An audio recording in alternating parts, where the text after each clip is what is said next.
Happy Tuesday, everybody. Happy Tuesday. We are right in the middle of Virgo season. You didn't think I was going to say that, did you? I'll be honest, I wouldn't have bet money on it. But welcome to the Rig on Real show featuring MVT. I am your host, Camille E. Gaines. And of course, we got our favorite VP of recruiting right here, Robert Pearson. VP of Mesilla Valley. You still there, huh? We're still paying all the good money. Yeah, I'll be honest. I need to take this hat off if I'm not. Yeah. But you get a lot of inside information. I don't. So all the good inside. But we are your first and only truck driver recruiting show. We are still kicking, right? Yep. Still kicking over a year now. But we are here to give you all the hot news, insights, hot jobs for sure, driver tips, and truck driver recruitment tips. Yep. So what we're going to do here first is make some history. Second is talk about some news. Yeah, there's a lot of it right now. You've been following, I know that fuel went down. Do you have the fuel prices for the folks out there? Yeah, we do got the fuel prices. So we are declining. I'm not saying that we're collapsing, the government, the moon didn't fall out the sky or nothing like that. But we are in the 10th straight week of decline. So it declined almost 3 cents from last week. So it declined 2.9 cents. So we're at 3.526. So 3.52 in diesel. This is $1.10 less than last year this time. That's a lot less. I wasn't ready for that $1.10. It is, but it's related to the freight volumes out there right now. Like I said, I'm getting somewhat concerned by this. We've been in a state of purgatory when it comes to the freight volumes overall. So it's good from a consumer standpoint. Mm-hmm. I do like going to fill up. I can tell you, I got a diesel engine. I have a 2005 Ford Excursion. It's got a 44-gallon tank. I enjoyed filling up this morning. I think I paid here in the DFW metro area $2.69, which it's been a long time since I paid that. But there's a cost to that. There's some economic forces taking play on that. Now, as we talk about a lot as an owner-operator, small fleet owner, this is that time where you speed up the truck a little bit, try to get that extra load, because your fuel surcharge is a bit of a lagging indicator. Mm-hmm. So that's at least good for it. And you've been able to ride that wave for about 12 weeks at this point. With that said, I suspect that once we get past the election, the market, both on the spot market and the fuel market, go up considerably, no matter who wins the election. Right. So I will say this, we should enjoy that. I enjoy cheap fuel. It's the one common denominator. Some of us might buy bread, some of us might not. We all buy fuel. Yeah, like at some point, we all go to the gas pumps. And so I'm encouraged to see it from that standpoint. But it's also an indicator of what the economy is doing right now. And the economy is definitely in a wait and see stage. Yeah. And speaking of the election, our beautiful producer let me know that today is National Voter. What did you say, Kayla? Is National. Oh, yeah. Today is National Voters Registration Day. So make sure that you are registered to vote. And if you are registered, go on the .gov site and make sure everything is good to go. So you can vote for your person, not for Pearson's person, but either vote for the red or blue team. Yeah, just so we're clear, the Libertarians not winning this year. I'm confident of it. The gold team's not winning.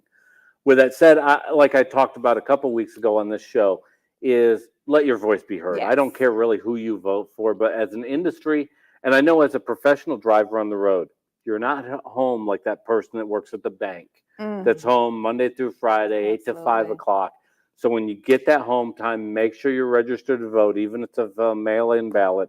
I want to know that our industry is represented, that we're telling them how we feel as an industry between the ATA, OIDA, and us physically going to vote, making sure that I tell anybody, vote for your best interest. Yes. So if it's a D or if it's an R, if it's a donkey or an elephant, vote for your best interest. Absolutely, because they need to know what our drivers need, what our industry needs, not just logistics, not just transportation, but I'm very biased to the trucking industry. Yep. I can go on record to say that we need the administration, whoever it will be, to take care of the trucking industry. And then I believe, I'm going to go on record, I'm not an expert, but I do believe that if the trucking industry is taken care of, that would trickle down. You know how they talk about stuff trickling down?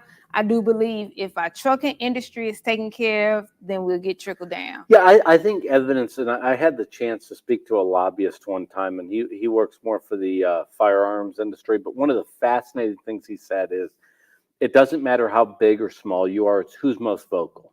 Okay. And he goes, in DC, you being vocal is the key to the whole thing. And he goes, and that starts at the ballot box. It's not somebody like him in a suit and tie.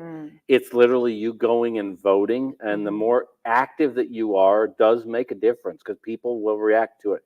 Politicians, love them or hate them, they tend to lean one way more than the other. They go, you being vocal and really opinionated about your industry that you're a part of does make a difference. They go, it's not one person, it's thousands and millions of people. But they go, as an industry, the best thing is to make sure that you vote often, you're aggressive about it. And so I'm a big fan of somebody, if you're a driver, a front office executive, whatever you do in the industry, is you should make sure that you vote. And they have people that literally spend hours figuring out what this group does and this group does at the ballot box. As an industry, we need to be active in voting. I love it. I love it. Yeah, we definitely do. And then not to just harp on that, but this being the year that, our actual Teamsters and things like that were vocal in it, lets you know that this is our year. Yeah. This is really our year. That's important to us. So I'm loving it. Now, I will also point out here, so just like fuel's kind of doing that steady decline, the spot market also tends to be very inactive right now. If we look at it for week 36, available loads were down 15%. Available trucks also decreased by about 10%. That's most likely a 1 week anomaly. Dry van rates were down 2%. Flatbed rates were down at 2 cents. Reefer dipped by 10 cents. So the big hit for reefer there. It continues to be somewhat stagnant. It's sitting there. It's fluctuating. But that's one of the things that we're seeing right now is we got to get past the election. Yeah. As somebody that's been in this industry since 2006, elections are horrible for our industry overall. We sit there in that stage of where we're kind of waiting to see what happens, excluding 2008, which just was bad for everybody. Yeah. And so the spot market continues to be very stagnant on the spot market. So your carrier may not be worried too much about the spot market from the standpoint that they aren't hauling spot freight. But when you go deal with customers specifically, those customers definitely are watching the spot market because they are less likely to sign a long-term commitment at a high favorable rate as a shipper if the spot market's low. And the spot market right now continues to just tread water, up 2%, down 2%, up 2%, down 2%. Yeah, it gets you excited and then it pulls out the rug. It's it's too much anxiety. I'm just ready for it to all be over. When is January 2025? It's a ways. We got some time. I will say this. What are your thoughts on the $15.9 billion acquisition of DB Schenker by DSV? I'm pretty excited about it. I think I like the movement. They're going to be the largest freight forwarder. Yeah, they have for sure. About 7% of the world market share of transportation needs, DSV. And then not just that, just to see how they started. I was doing all that reading about that, and that gives hope to, some of the small folk. Yeah. Yeah, that does give hope to any of us that's small. So they've been big in Europe for a while. For a long time. I can remember about 10, 15 years ago, their first acquisition in the U.S. was one of my clients called Salmon's Trucking. They were an owner-operator flatbed carrier out of Helena, Montana. and they've come a long ways. They've been very aggressive in their growth strategy. It's great for the consumer. When you look at deregulation back in the early 80s, signed under Carter, it was great for the consumer. It brought down costs. As an industry, we have to adjust to it. They are a big player, and I will say this, that based on an interview I saw with their CEO, who was sitting in an office in Denmark, this will not be their last acquisition. No. They have expansive plans here. For the employees of DB Schenker, that includes drivers and office personnel, the last year's been tough. You've gone through the due diligence with a previous company that was looking to buy you. Change is hard. As somebody that's been a part of a company that got acquired, that's hard because you're going through change that you didn't decide. It happened to you. To you, yeah.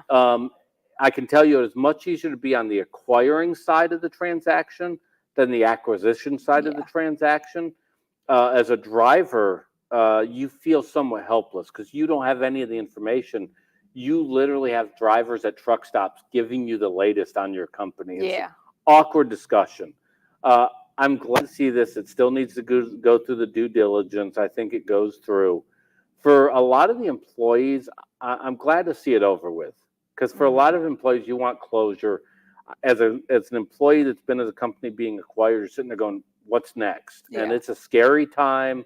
Your wife and kids or spouse are asking, hey, what's going on? You're like, hell if I know. I work there, but I don't know. But, like we've been saying, it's going to be a lot more. And I think next year is going to continue to be a lot more. It is. We've seen a lot of acquisitions this year. Between acquisitions and, of course, the big story this year was Yellow. With their bankruptcy. Yeah, absolutely. It's good to see that. There's a lot of drivers. DB Schenker, of course, previously USA Truck. Yeah. That it's good to see some closure. I think DSV probably closes it unforeseen, knock on wood, something big coming up. But it's interesting to see DSV. We are a very segmented industry. And we've talked about this. This is one of the few industries that you can be a mom and pop and compete with the big boys. Yes. You literally, we always think of Swift being one of those big companies, but Swift Knight has 26,000 trucks. You can get into this business and just be your one self on the road. Maybe have your spouse working outside of the house finding your loads, and you're competing with Swift. Yeah, you're competing. You just have to know how. Yeah, if you want to compete with McDonald's tomorrow, good luck to you. Go take on Microsoft. See how that goes for you. It's still very cool on this industry. We don't have that big player. DSV is going to be a big player. We're going to see how that plays out. But I'm interested in the next 4 to 8 weeks on that. Yeah, and speaking of that,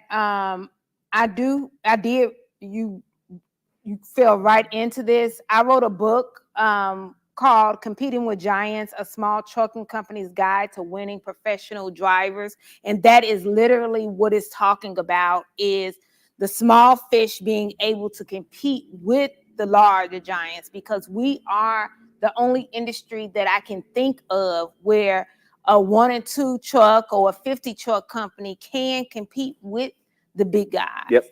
And the small companies tend to think that their competition is only the other small companies, but it's absolutely not. Your competition is actually not the small companies, it's the larger companies. Yep. Right? And knowing how to compete with the larger companies, using them as a blueprint of what to do, what not to do, is absolutely the thing to do. Well, think of Landstar. You have Landstar, you have Mercer, you have Bennett that are really agency-based. And so when that agent goes into a GE or a Whirlpool or an Electrolux, their value proposition is, look, you could go with the big guys. Right. And they have a lot of capacity. I'm going to give you better customer service. I am literally with you day or night. That is the way you beat those folks. So if you're going up against a Swift or quite frankly, a Schneider, your value proposition all the way down to the driver level is I compete based off customer service. And we forget that, our industry is so focused on attracting drivers. It's how you and I make a living. Let me be clear on that fact. That if you have drivers that help you deliver great customer service, you are going to win freight. Customers, especially the good customers, will focus on customer service, on-time delivery, communication, much more than I want to move your freight cheap. Yeah. Convenience, Convenience, flexibility. Yeah. Yep. Yes. The one thing that we need to realize that is probably, even though the world is more modern and we all into technology and things like that, as modern as we are more into old school values now than we were a few years back. Yeah. Right? We are yearning that type of human connection. Nobody wants to lose that human connection. Yep. So that's the reason why, that is the one reason why your smaller companies can compete and can beat out a larger company. The thing that a larger company can have over a smaller company is just more humans. Yeah. That's it. That's true. That's really it. That's the only thing that a Swift can have over Billy Bob's Trucking. Yeah, absolutely. Couldn't agree with that more. And in a world that has become very automated, and I love Amazon Prime, I love how easily I can access entertainment. I'm going to be honest, that human connection matters. Yes, human connection matters. Think about the last time you went out to eat and you just had a really good waiter. Yeah. Did it stand out to you? Where Yeah. you're like, yeah. It matters a whole lot more in the world of trucking. I can tell you, our shippers, when they have a great driver comes by that is locked up, knows their stuff, talks their stuff, the guard check will even call and go, "We got a good one." We've had that happen before. It's how we separate ourselves as drivers, as companies, as employees, is by delivering that customer service. But that's the reason why having systems, automation, and all of that great technology is even better, so you can have time for the human connection. Yep. Because if you do not have, so for the arguments that I might, friendly arguments, not bad ones, but friendly arguments that I might have on LinkedIn, maybe bad arguments on TikTok and Facebook, but the friendly arguments that I have on LinkedIn, the reason why automation and non-human robots and things like that are important is so I can have human connection with you. Yeah. You know, literally. Because if I'm wasting my time with stuff that can be done by a computer, then I can't actually deal with stuff that I need to actually build relationship with you, Pearson. Yep. Absolutely. That just it's very important. And so those are the things that your smaller carriers need to deal with. Yep. Couldn't agree more. Yeah. Hey, when we go into segment 2 here, because we're going to continue this conversation, I got a couple questions for you that got sent in to us that I want to ask you specifically. Oh boy. Plus, we'll talk about hot jobs. So when we talk about hot jobs, I have a cool home daily opportunity that's become available in Columbus this week that I can have people in for next week. I got a division called 300. I have a division called 110 for teams. And I have a division called 329 that we'll talk about.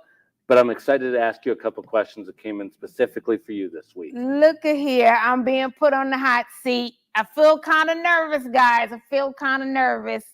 All right. So I guess we should go to a commercial and somebody give me a lifeline, call in and help me. But let's go ahead and go to commercial, Kayla. We'll be back in 2 and 2.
Okay, welcome back, everybody. So I believe Pearson is about to put me on the hot seat, Yeah, guys. so you have a unique perspective because I live in a glass ceiling. I literally recruit just for MVT. You represent 40 plus clients. Right. And so the nice thing there is my recruiters act as a representative of MVT. You really act as an agent. So when you talk to a driver, it's putting them in the best perspective to get the job that fits their wants and their needs. And quite frankly, their family's wants and needs, not just theirs. So we get a lot of people entering the industry. They're going into trucking school at this moment. And we've talked about this, that if you can get to a year of experience and you keep your record clean, about 95% of the industry opens up to you at that point. Literally. So let's say I'm a driver and I'm just entering the industry. What advice do you give to that person? Keep your nose clean. So what I mean by that is, and when I used to be on the phone and when we have our powwows with the recruiters and we talk about this so we can advise this to the drivers, whether they're fresh in or they've been in for 3 months, which is still fresh in. And, you want to have these conversations, and you also want to have the conversations of when the drivers are trying to kind of rehabilitate themselves, to kind of start over if they did mess up. So it's kind of the same situation, is keep your nose clean or get your nose back clean. Your driving record is more important than your credit score. That's what I always used to tell the truck driver, because you are unable, you want to be able to choose where you go, not for me on the telephone to tell you you can only go to this one company that does not work for your family, but you have to humble yourself and go there and stick your tail between your legs because you couldn't keep your nose clean. If that happens, it is what it is. You got to start from ground zero, and then you build yourself back up, and then you make sure your nose stays clean. But that is the thing that I tell the drivers, is to keep their nose clean. Part of keeping your nose clean is to be a professional driver, okay? Don't be out there shucking and jiving. One thing is, being a professional driver, you have to think on your feet. It's not one of them jobs that, I decided. When I get a driver on the phone and say, I'm not sure if this is really what I want to do, I'm just doing this for a short time, like he's too good to be a driver or something like that, and I let him know, then I would talk about my kids. Now I talk about my grandchild, and I literally say, well, this is probably not for you, because I don't want anybody that is not bought into the trucking career to be around my grandchild when we driving on the road, because you're just not with it enough to do that. Yep. Because my grandchild is more important than you being stupid. Yeah. And that's really what I feel, because a 53 trailer can take out and do a lot of damage. Oh, you're going down the road with 80,000 pounds. You can do a lot. A lot of damage. So I need somebody to be smart, and you are a fool. Yeah. That's literally how I would talk about it. I do not advocate for drivers. I advocate for professional drivers. Professional drivers keep their nose clean because it's a sacrifice. Yeah. Okay. I will ask you this, because you see a lot of people, and I tell a new driver this. You see people that are 50, 60, and they've been in the industry for 20 years. And you see some people that are, quite frankly, broke. Like they've been in the business 20 years, but they are broke. And then you see other drivers that have been in the business 20 years. They look clean cut. Yeah. They're making money. They're talking about retirement. Yes. Those two people are different for a reason. It was not dumb luck that led them to where they were at. No. So you get this as a unique perspective because you talk to them on that front end of that pathway. Yes. What do you think is one or two traits that separate this one from this one? The one that, and I can tell you the one on the back end of it too, because I'll ask, because I have a few friends like Percy, and he's been doing truck driving since for 19 years. and he has rent houses and all of this different type of stuff. And now he has a few trucks now and all of this. And I'll ask questions. But what it was, literally, he sat and got mentored by somebody that was doing what he wanted to do. Yeah. He saw another, and back then it was mainly just men. So that's what I'm saying. He saw another man doing for his family what he wanted to do. So he saw himself in somebody else, and he asked questions, and he shut up and listened, right? Yep. So now, not only can you do that same thing, but because of technology, what we were talking about in the last segment, is you can reach out to different groups and different associations, and you can associate yourself with people of like mind of where you want to go. Yeah. And you don't have to be in those associations or those groups that don't serve your purpose. So if you get in a group that they're just negative and they're not feeding your spirit and feeding what you need as far as growth in this industry, go to another one until you find what it is you need for you, your wife, your spouse, your life partner, and for your kids, so you can grow within the industry. Because one thing I know is that this is an industry that you don't, this trucking, driving a truck is something that you don't need to take all of those student loans out in order to make a very good, handsome income. And you can still go home on a holiday and sit down and break bread with your mother. Yep. And not be ashamed because you had to do it illegally. Well, you said something interesting there. So in the last 10 years, about 8% of our industry was female. It's now 17% in just the last 10 years. So it is a very large growing segment of the industry is female. Yes. You know, we talk about how the stereotypical driver is Smokey and the Bandit. It's not anymore. The white dude out on the road going eastbound and down. And those folks still exist. I mean, they're still out there. But our industry is very diverse. And we don't talk as much about the calendar that was created because we're already into September. Crap. Right. But we have it coming in 2025, so you'll want to watch for that. When it comes to women in this industry, a lot of women are deterred.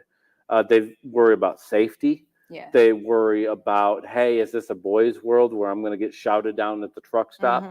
From your experience as you're recruiting women, is there anything that's different that you notice? And where do you see women's place in the industry? What I notice is there are companies like an MVT, other companies too, but we're on an MVT show, and I'm actually can say this and be truthful about it, that there are companies that are mindful about underrepresented groups like DEI groups, such as women. So there are routes that make sense, right? Women typically are the ones that do a lot more at home when it comes to the raising the kids and things like that. So MVT has routes that don't keep the drivers out forever, whether they are solo or teams, right?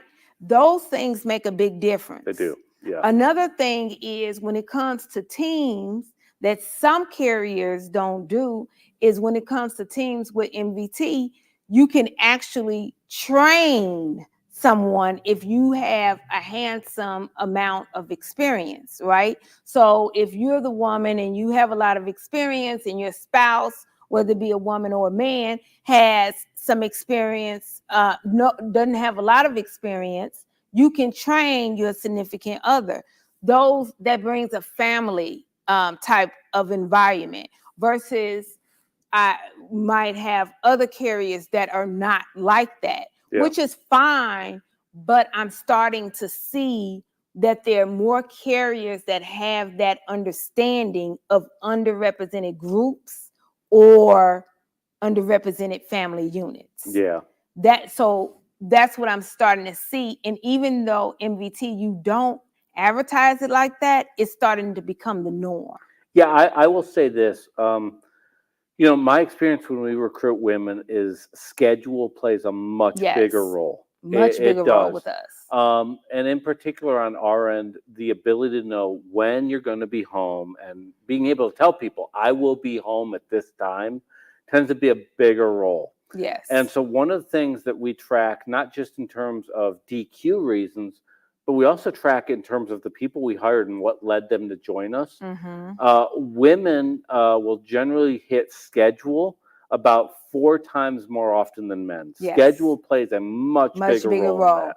And that is also part of safety. Yeah. And when it comes to MVT's routes, the fact of how the loop or the triangle, right, is done, is thought is more safety.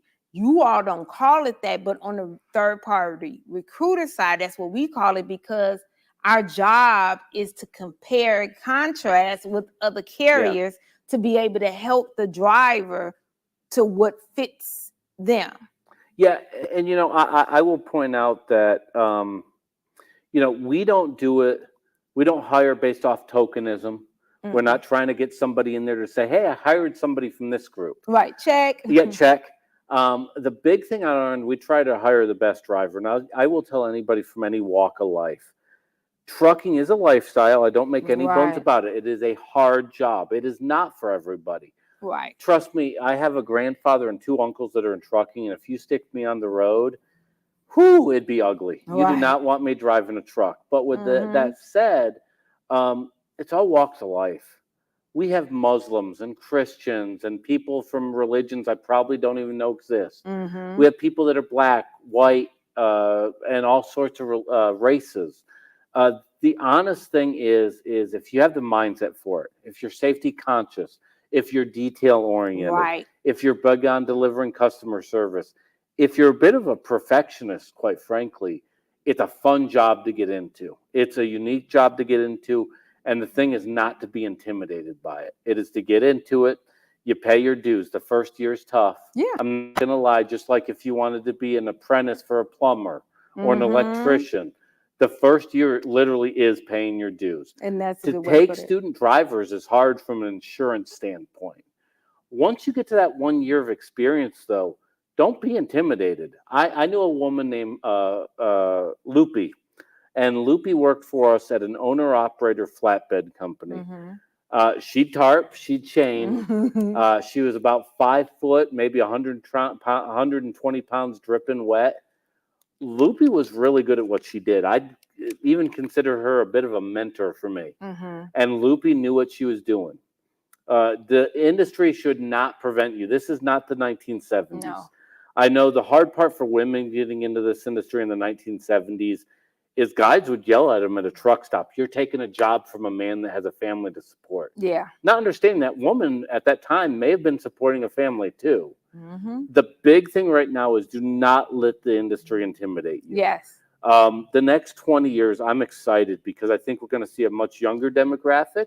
We're going to see a much more diverse demographic. I think the key thing is do not let it intimidate you, though. Yeah, you belong. You're wanted. Yes. Go for it. Yeah, absolutely. And I wanted to say this. Larry from A1 Driver Recruiting says, truck driving is one of the most dangerous occupations and must always maintain a level of professionalism at all times. 100%. That's the reason why we must tell them they have to keep their nose clean. So I will say this on the one part that Larry brought up here is it being one of the most dangerous. Yes, one of the most dangerous. It doesn't have to be. So I will tell you that there's a lot of security measures. Our industry takes human trafficking and exploitation seriously. And that's why we are big on safety. It's not simply that it's better not to kill somebody on the road.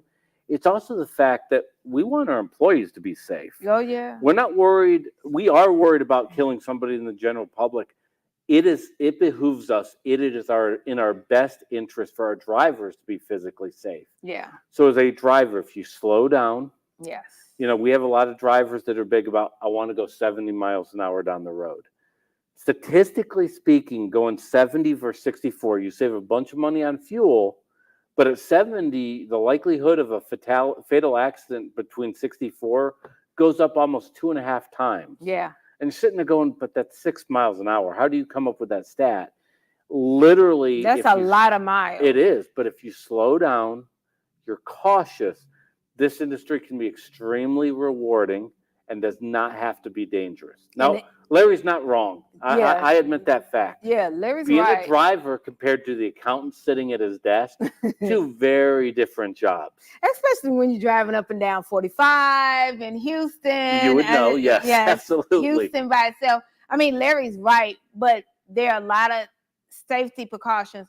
But another reason that we can't be surprised why Progressive is increasing the carriers, the small carriers, insurance by extra. I mean, it's just ridiculous. Well, in 2019, pre-COVID, insurance rates went up in this industry 83%. There's a reason for that. Part of it is the risk involved with it. And then the other half of that gets into the liability involved with punitive damages specifically. 2018 was the year that we had $200 million lawsuits hit our industry, or judgments, hit our industry. The key here, and this is why you said it best, professionalism. You said that word repeatedly. That word matters. There's a difference between I going down the road and driving to Dairy Queen or Burger King or something. The professional on the road's held to a different standard. I acknowledge that. I tell drivers that inward and outward facing camera is your friend. That is what helps you in court. Yeah, it does. It helps you in court and your insurance company. Yep.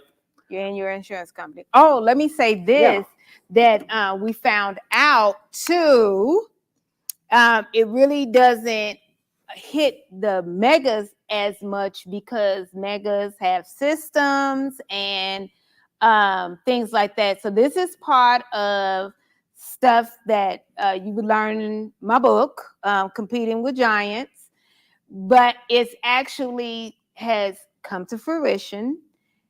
And it's part of in November, you know how for the drivers that have not completed their SAP program, their CDL is going to be downgraded. They're not supposed to be using it anyway, but this way it will be communicated across the board. So nobody should be upset. So let me say this. Nobody should be upset that their driver's license is downgraded because they are not supposed to be using it anyway. However, it was so many that were still doing it. Some, the carriers knew, so that's fraudulent. And others, the carriers didn't know, but ignorance is not an excuse because there's so much technology that you should know. When it comes to compliance, you have companies like 10th Street that has a bunch of vendors that on their dashboard that will be able to tell you, and it's wonderful. But now, when a small carrier doesn't know how or why their insurance goes up, so Merrill now sells insurance. Did you know that? No, I did not. Yes, he just started selling commercial insurance. And so he's schooling me on all of the new things that are being done. And so one of his clients was trying to figure out why things went up. I forget the exact amount that it went up. And Merrill actually went in to Safer and did some more digging. And he didn't know the exact driver, but he said this driver that was pulled over and taken out of service actually did a pre-employment drug test somewhere else and failed it. And when he was taken out of service, because of the pre-employment drug test. That is what increased your insurance. Yep. So because of that, now all of this communication, before that type of communication really wasn't happening. The of the taken out of service because of that wasn't happening. So now the insurance companies are finding out, and that is jacking up the rates. When before a lot of that would fall through the cracks.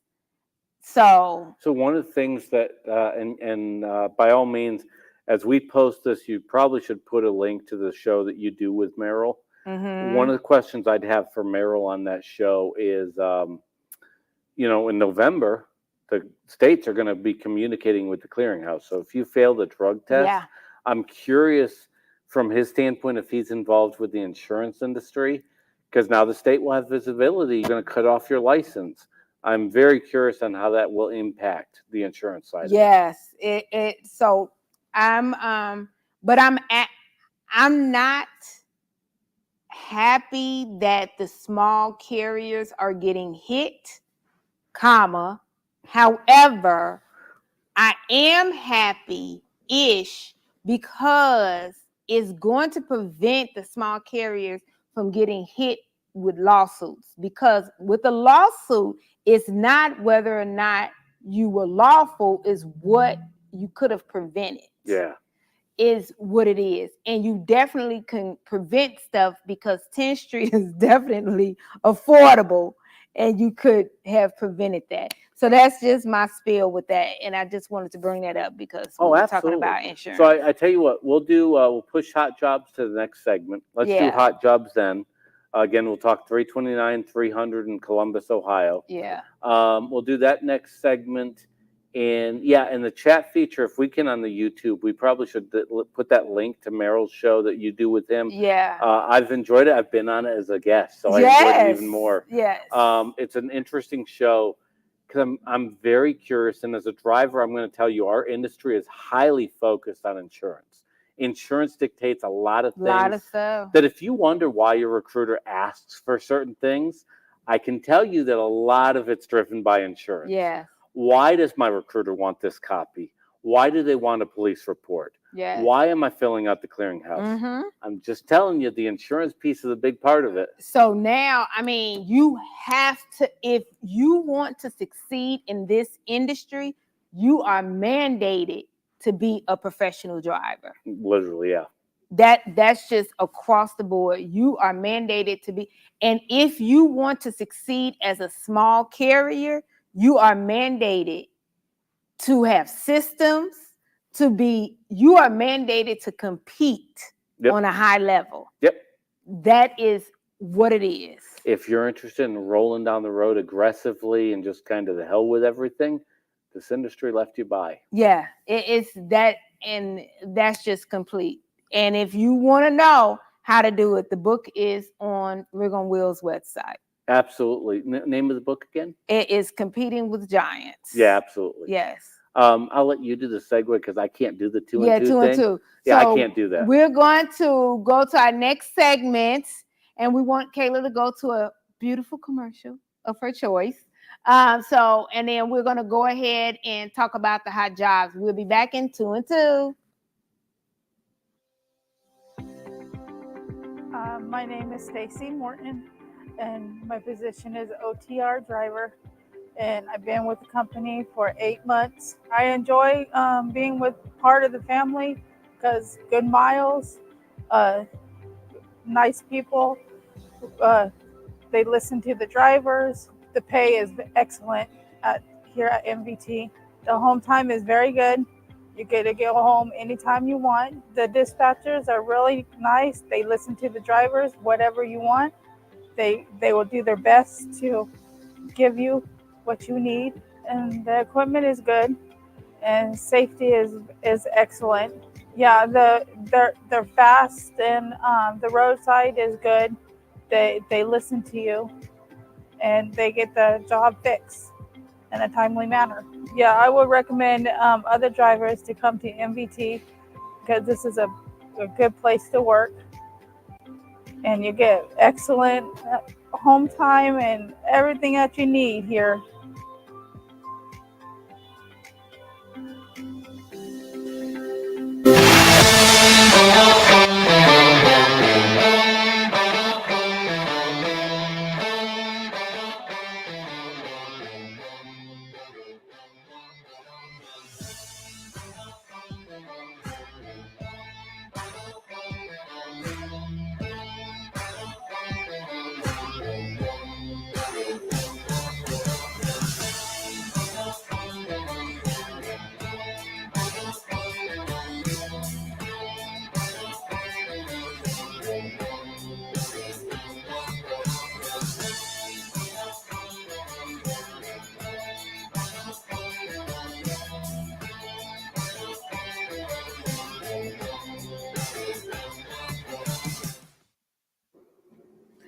Welcome back, everybody. Welcome back. And I hope it was a love connection doing it 2 and 2.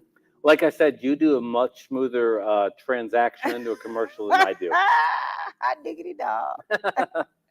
Okay, so we are about to go into the hot jobs. Do you want to do Columbus or do you want to do 329? Let's do Columbus. So Okay. if you're watching this on YouTube or LinkedIn or any of the other places that we have this, we got 24 to 48 hours.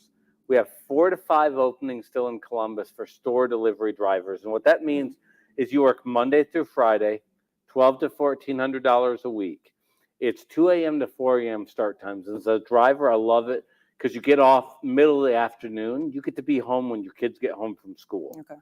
So from a timing standpoint, it works out well, be it male or female. And like we talked about last time with females on this job, they try to get home. We have one lady on this account right now that, she's a single mother, has a couple kids, needs to be home when they get off from school. So that's a nice thing with this job is this allows you to do that. And so you go to work early in the day, but you get home about 2 in the afternoon. Lowe's loves us. They love our drivers. They do a great job. They're a good customer with us. But I have about 4 to 5 openings right now. So if someone can join us in orientation next week, I'm going to send them to Nashville. They're going to do a 2-day orientation. They're going to come home. They're going to be set up Monday through Friday. 2 to 4 a.m. start times, getting home about 2 in the afternoon, making $1,200 to $1,400 a week. The key here is reach out 281-968-3100. Have that conversation, get the ball rolling, get your application in today, and let's make something happen here. It's going to fill up quick. It's a highly in-demand job because of schedule, more than pay, anything else. It's schedule. It's the schedule. Absolutely. Yeah, the schedule is will amazing. do that. Yeah, it's fantastic. So respond to it. Rig on Wheels is a preferred third-party recruiter with MVT, so you'll get preferential treatment. Call Rig on Wheels today. Make that happen. Get an app into us here. If you came from Rig on Wheels, we got Josue back in El Paso, literally waiting for one of Camille's folks here to reach out and say, hey, we got a lead for you. We got one. Yeah. And got a hot one. Yeah, we got one. And we'll get you an orientation next week here, make it happen. But with the relationship we have, if Rig on Wheels sends you to us, we know that you're good. If you've been fully transparent with Rig on Wheels, we have a high degree of confidence that you're going to meet our minimum qualifications, you're going to be good to go, and we'll get you into that role. We have a number of other positions too. As we talked about Division 300, Kayla, if you can show them on the screen, that particular division.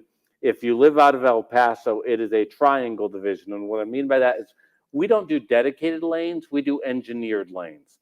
The advantage over dedicated is we know we're going point A, point B, point C, back to point A. We do not have one customer. We have 18 customers on this account. So if you don't like one of the customers, or the customers cancel a load, you have 17 other options to where you're going. We normally pre-plan these 4 to 5 days in advance. You know when you're getting home, you know what loads you're doing, when you're doing it, all well in advance, again, around that schedule that we talked about. Again, if you live in El Paso, it pays approximately $85,000 to $86,000 a year, really steady miles. You're home every 4.5 days, really strong account that we need some people out of the El Paso marketplace. Additionally, we have Division 329. Division 329 is a fun division from the fact that if you live in the state of Texas, you're running mainly intra-Texas. We need people out of Laredo, San Antonio, Dallas, Fort Worth, and Houston, as well as Mount Vernon. You're going to stick mainly to Texas. You may do a little bit in the way of southern Oklahoma, southwestern Louisiana, but you're home weekly. You're going to average about $90,000 a year. You're not going to be more than a day away from the house. You're going to have a lot of direct customer freight. So you're not relying on brokerage. These are direct customers that work with us, which means we're running about 80 to 90% drop and hook. So you're not wasting time just sitting, waiting for your next revenue source. Again, weekly home time, we take teams on this as well. So you have solo drivers, but your teams do very well on this. The average length of haul is about 200 miles, but with that high amount of drop and hook, a team's able to average about $3,600 to $4,000 a week boom, boom, boom, boom with each stop. So a very popular division.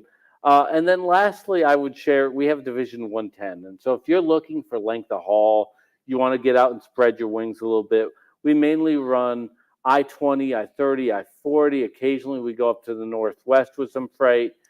We hire out of Nashville, Memphis, DFW, Albuquerque. Really popular division with 110, particular for teams. They're going to average, again, about $3,600 to $4,000 a week. And as I will point out, the nice thing with Rig on Wheels is I have very specific lanes that I run. We are very origin and destination based off of where we hire drivers from. The nice thing with Camille and the Rig on Wheels team is they have 40 different clients. And so I can use drivers out of places like Phoenix, Salt Lake City, Portland, Oregon, Albuquerque, El Paso, Denver, DFW, Houston, San Antonio, Laredo, Nashville, Memphis, Jacksonville, St. Louis. The nice thing, though, is if you don't live in one of those markets, you probably have a client that does, unless you live in some remote part of Maine that literally you were the only truck driver within 50 miles. There's probably a client that Rig on Wheels has that they will find that is the right fit for you. So if you call 281-968-3100, that's 281-968-3100. I can tell you, as a carrier like MVT, we love a candidate that comes to us from Rig on Wheels. They tend to be somebody that is committed to the job, they're qualified for the job, and because they act as your agent in this scenario, you're normally motivated for the job because they vetted you. They went and said, what are your wants? What are your needs? What is your background? What's important to you? So by the time you get to us, we know you're good. You came from Rig on Wheels. You're a VIP. Josue, move forward with this candidate. And Josue happens to be our favorite internal recruiter. He's also your internal recruiter, so that might be related. that might be. I'm just kind of, just oiling the.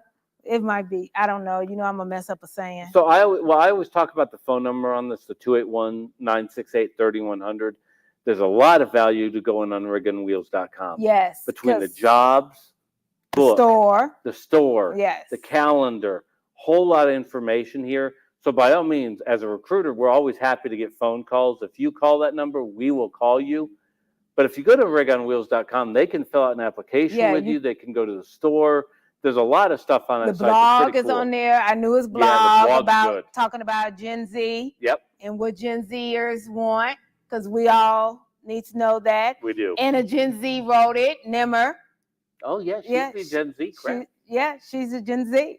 She's one of you guys. Look at that. And that's not an insult. No, it's not. No. She's very valuable. She is, yeah. We love her. And you know what? I want to go to our next episode because we are celebrating an important week. It's Driver Appreciation Week. So I want that to be our last but not least episode. Definitely. So Kayla, if you can take us to 2 and 2 when we come back, I just kind of want to talk about Driver Appreciation Week.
You know what?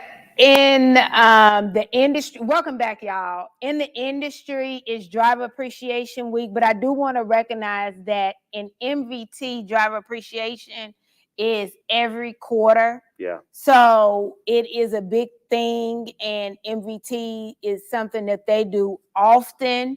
I don't know about y'all, but I was hungry looking at all of the steak. And if you're listening to it on all of the audio, Apple and Pandora, I just want to let you know that Edgar was eating the steak and he was flipping the steak and everything. He had a TV as well, but that's not edible. So that was nothing to talk about. I'm more of a want to eat type girl. But I want to talk about how much I really appreciate the drivers, the professional drivers, and everything you all do for us every day, and knowing it's nothing that we would have if it wasn't for a truck driver. Yeah. I'm not going to get emotional, but it's pretty important for me. Yeah. There's about 3.5 million people in our industry that have a CDL.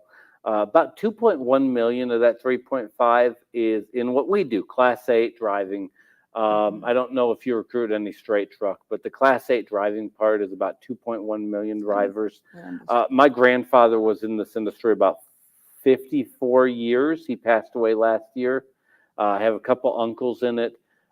As somebody that's seen the sacrifice that it takes to do the job, and I don't discourage anybody from getting into the industry, but I'm also honest about it. It is not a job. It is not a profession. It is a lifestyle in every form. I appreciate it, and I'm glad the industry does the week that they do. I like the fact, and part of what brought me to MVT is we don't celebrate 1 week out of the year. It's a quarterly thing. Our owner of the company was a former driver himself, still has an active CDL, and will get in the truck. This is a hard job. This is not for everybody. Like I joked a little earlier in the show that this is not the job that I need to be doing. You don't want to see me in the truck. And the reason for that is I'm ambitious. I'm aggressive. I'm a lot of things here, but I'm not detail oriented. Right. And I'm not that person that can ultimately take 80,000 pounds from point A to point B and do it day in and day out. Drivers are very valuable. And I always point to everybody, the silver lining of COVID is when we saw the supply chain get disrupted, you had people that never gave a second thought to trucking that all of a sudden, boy, we need drivers. Oh, those drivers are important. Yeah. And it's the one thing I'm really thankful for in 2020 and 2021 is a lot of people that did not think about the driver that often in their day-to-day life were forced to. Yeah. Because when you couldn't get the toilet paper or the chicken wings or what have you, you had to think about, wait, how does that get to you? It's not magic. It's not a machine. There is a driver that delivers that to you. So from us, between Rig on Wheels, Mesilla Valley Transportation, the show that we do here, absolutely appreciate what you do. Thank you day in and day out for it. At the end of the day, my living comes from the driver in the industry, as yours does. Yes. Is the driver is what provides our living. We may set up the machine to create the revenue, but at the end of the day, that driver is where that revenue comes to, and I can't thank you enough for that, both personally as well as on behalf of Mesilla Valley Transportation. And the Rig on Wheels. And the Rig on Wheels. Yep, and the Rig on Wheels show. We definitely thank you. The reason why I couldn't be a truck driver is you have to know how to back up. I had a couple people fail their backing test this week, so that hit a little close to home. Yeah. So backing is important, and I need my backup cameras. Yeah, I'll be honest. So it's interesting. I've had the chance to get into a truck and physically back up. It's weird because I'll see drivers, and it's really impressive what they do. I can do it if I'm in a really tight space because I can use those trailers on either side to help me back into it. As I had one driving instructor tell me as I backed up in just an open field, and he looked at my tire marks and he goes, "You'd swear you're drunk." And I go, "I am not. I'm just not a professional driver." And he goes, "Well, that's the difference. Is a professional driver can do it in sunlight, dark, rain, sleet, hail, or sunlight. They are able to do that because they are the professionals on the road that make that happen. and you ought to see what they do on the road because it's much more impressive. Yeah, absolutely. Well, I want y'all to be safe. We're going to see y'all next week on Tuesday, same time, Tuesday at 3 p.m. Central Standard Time. And I'm about to go out to my car and back out the parking space. Like a stud. Yeah, because I got a backup camera. So it's going to be real good. But we're going to see y'all next week. Bye-bye.